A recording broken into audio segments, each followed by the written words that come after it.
friends, welcome to Net Talks Tamil. Today we are going to discuss about DHCP, Dynamic Host Configuration Protocol. See why this DHCP protocol is required. The DHCP protocol is designed for assigning automatic IP address to end user machine. See why that automatic IP address is required. Assigning IP address is required. See, if you take an organization, there will be the hundreds of systems or thousands of systems.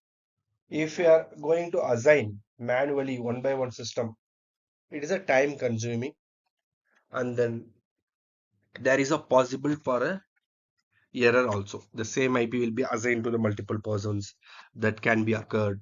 And then each and every user who comes in and out, for them we need to assign a statically IP. It is a lot of time consuming work. To avoid that, okay, we can use the DHCP protocol, Dynamic Host Configuration Protocol. What it does, okay, there will be a DHCP will be configured in one server. That server will be assigning IP address to respective end user machines. It will be provide the IP address, subnet mask, gateway, DNS address, and then domain. All those information will be automatically DHCP will provide to the end user machine which is connected to the network. Once end user connect to the network, it will come connect to the DHCP server, and then DHCP server release the IP to that end user machine. The DHCP uses the DORA process for getting IP address. What is the DORA process? We will see in depth in upcoming slides. See, in this example, if you see here, there are the 5 PC in the network. There are on DHCP server. This 5 PC, whenever it connects to the LAN, okay, it will communicate to the DHCP server, and the DHCP server will assign an IP address to the respective PCs. This is the DHCP works. The advantages of DHCP already we know. Okay, for avoid a manual configuration of the static IP address, and then it is easy to avoid a duplication in the network.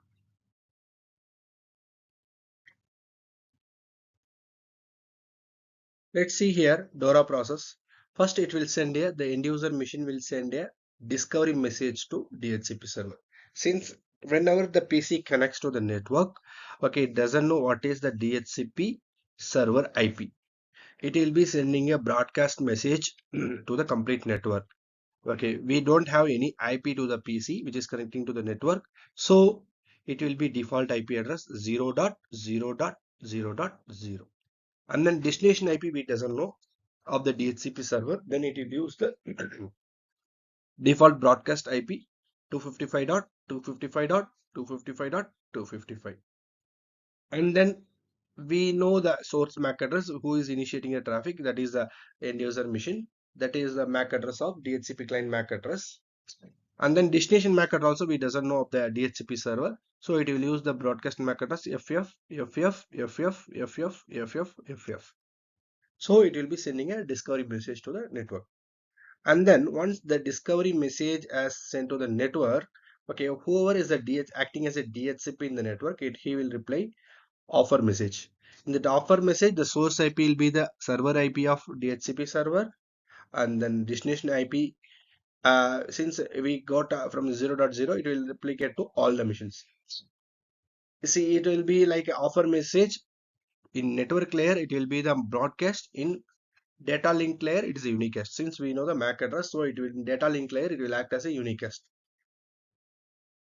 Source MAC address, the MAC address of this PC. Okay, and the destination MAC address of end user client PC who has requested for DHCP IP. That is offer message. After offer message, it will be a request message. The PC will be client machine will be sending a request to the DHCP server. The source IP will remain same 0.0.0. Destination IP default IP sub 255.255.255.255. Source MAC is client MAC address. Destination MAC address is server MAC address. It will send the request message. And then For that request message, we will get acknowledgement message. In that acknowledgement message, the source IP is the DHCP server, and then destination IP is the default IP 255.255.255.255, and then source MAC address is DHCP MAC address, and then destination MAC address is the client MAC address. Then that will be after acknowledgement. Okay, user will get a IP. Automatically, that IP will be assigned in that after the acknowledgement message. User will get automatic IP address by using the DHCP. For to getting a DHCP, we should follow the DHCP will follow the DORA process: discover, offer, request, and acknowledge. See the discover message. Discover message, it will be a broadcast message. It will be broadcasted to complete in the network. See, whenever the client sends a discover message, it will be broadcast. Complete network it will be flooded. And then DHCP offer message. The DHCP offer messages, server respond back to the client, which is the user. That is a offer message broadcast in the network layer. It will be the broadcast in the network layer and then unicast in the data link layer. Again, the client will be send a request message to a DHCP server. The request message, the broadcast in the network layer and unicast in the data link layer. Why the unicast in the data link layer we are saying is, since we know the MAC address of the DHCP server and a client machine, so in data link layer it works basically MAC address, based on the MAC address, so it is the unicast in the data link layer. And then again the DHCP sends the acknowledgement message that use the broadcast in the network layer and the unicast in the data link layer. So based on this DORA process, the DHCP will work between client and DHCP server.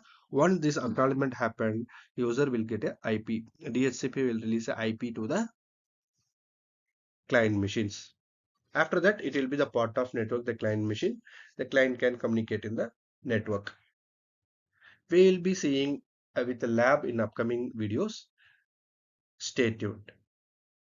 Thanks for watching Net Talks Tamil. Please like it, share it, subscribe it. If you have any doubts, please drop your doubts in comment box. It will be addressed in upcoming videos.